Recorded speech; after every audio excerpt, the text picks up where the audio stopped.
All right, people, what's good? Episode 3 of the Wake and Rake podcast. My co-host, Will Middlebrooks, former What's up, baby?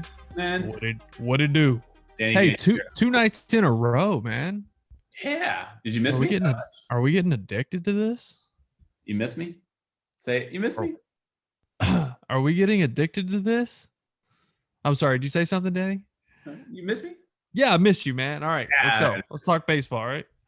So, first news, Nicholas Castellanos. I want to get your thoughts on this. We already talked about the Castellanos thing, the whole incident with him and Yachty. We talked about it on episode 2. Okay, so we don't want to backtrack here, but he got suspended, Nicholas Castellanos did, for the incident.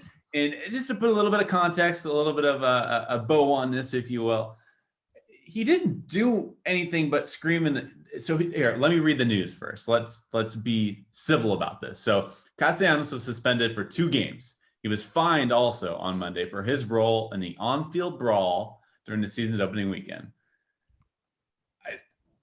He screamed in the aggressive actions. This suspension is softer than puppy shit in the rain, Danny.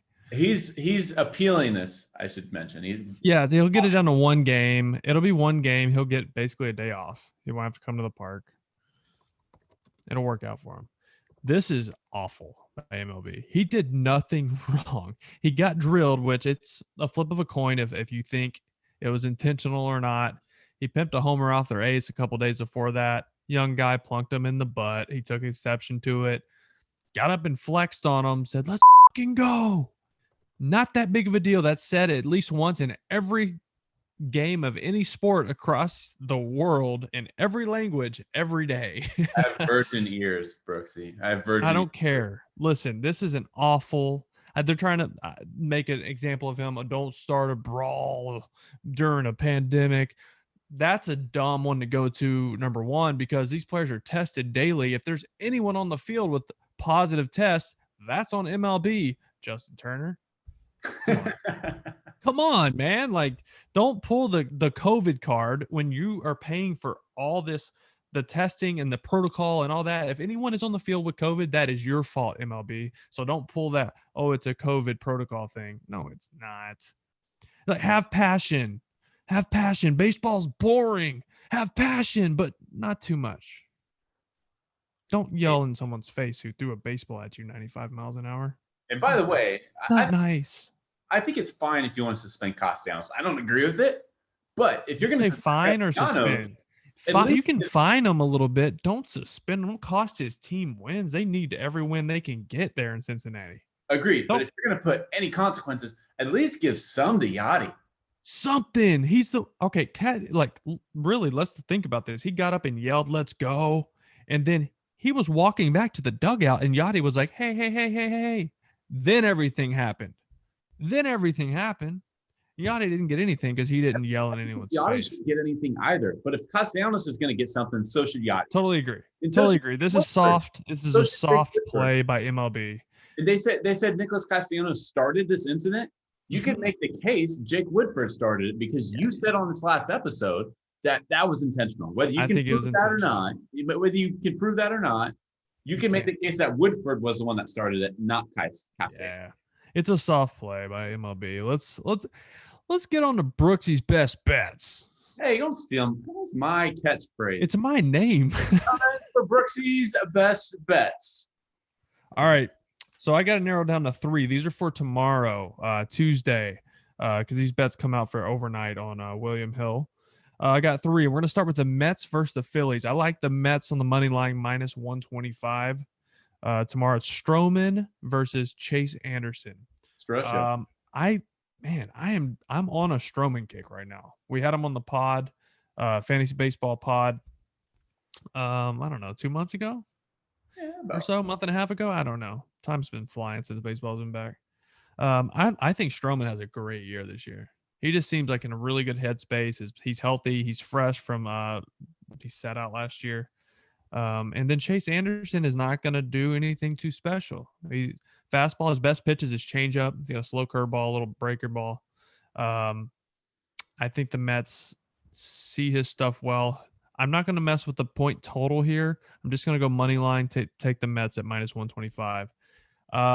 My next one, Chicago White Sox versus Seattle Mariners. Giolito versus James Paxton. Remember James Paxton with the Yanks? Sure And did. he used to, I mean, when I faced him, he was with the Mariners. He was throwing a million. Big Maple. The big Mape. He's coming off, a lot of questions this offseason. Is he healthy or not when the Yankees were thinking about re-signing him? I don't really know. He looked good in spring training, I thought, with the couple times I saw him. The last couple starts, I think his last start, he had 8 punch outs. So he looked good, but he's not Lucas Giolito, who's one of my favorites to win the AL Cy Young. I'm going to take the Chicago White Sox here, coming off a grinder series with the Angels. Minus 140. I like them in this game. Another one I'm not messing with the point total. This next one, Tampa Bay Rays versus the Boston Red Sox. Tyler Glasnow versus Martin Perez. I like the Rays minus 140 on the money line, and I like the under, which is the total is 9. I like the under. Glasnow, we know how nasty he is. The Red Sox have struggled, haven't scored many runs. They have 3 as of right now against Michael Wacha, but he's not Tyler Glasnow. So let's see. Martin Perez. Yeah, lefty. He's good. He's one of their better pitchers. I think he's their number 2 right now, but they held him back for a reason so he could face Glasnow in this matchup and give them a fighting chance. Something to think about. Tampa Bay left-handed hitters, Austin Meadows, Brandon Lau, Joey Wendell, Kevin Kiermaier. All really good big hitters for those guys. They're left-handed. That's going to be lefty on lefty matchups. Not sure about how good their splits are. I know there's not many reverse splits on that team for their hitters. A couple of those guys might get the day off, or they're just going to have tough lefty-lefty matchup. Martin Perez was decent last year. He's got a good breaking ball against lefties, good two-seamer. I'm going to take the under here, which is the total is 9. I always wondered why CBS Sports HQ pays you so much money. Now I know, because you know how to pick the Tampa Bay Rays against the Boston Red Sox. You're a genius. You're a genius. I mean, how are you not? I don't know about. I mean, it's betting, it's gambling, so it's a gamble. So literally, it's baseball. Baseball, I think, is one of the hardest things to bet on. Number one, because there's just so many variables, but there's all these games to pick from. And when we do this, I'm going to give you my 3 favorites, and these are my 3 that I would bet on, and I will bet on myself.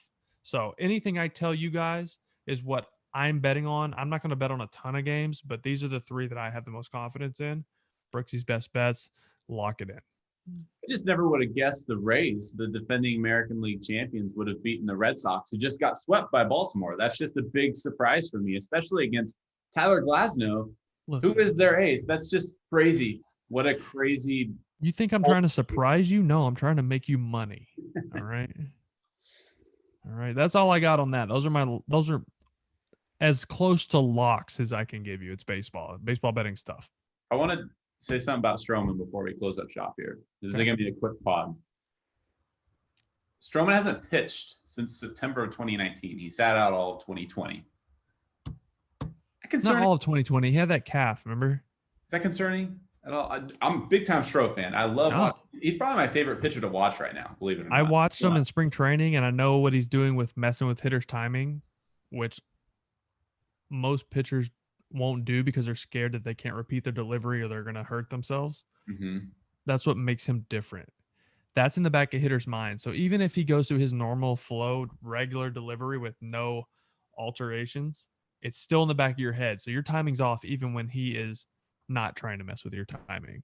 So his stuff doesn't have to be elite that day. He doesn't have to have his best sinker, his best slider, which he's probably going to have anyways.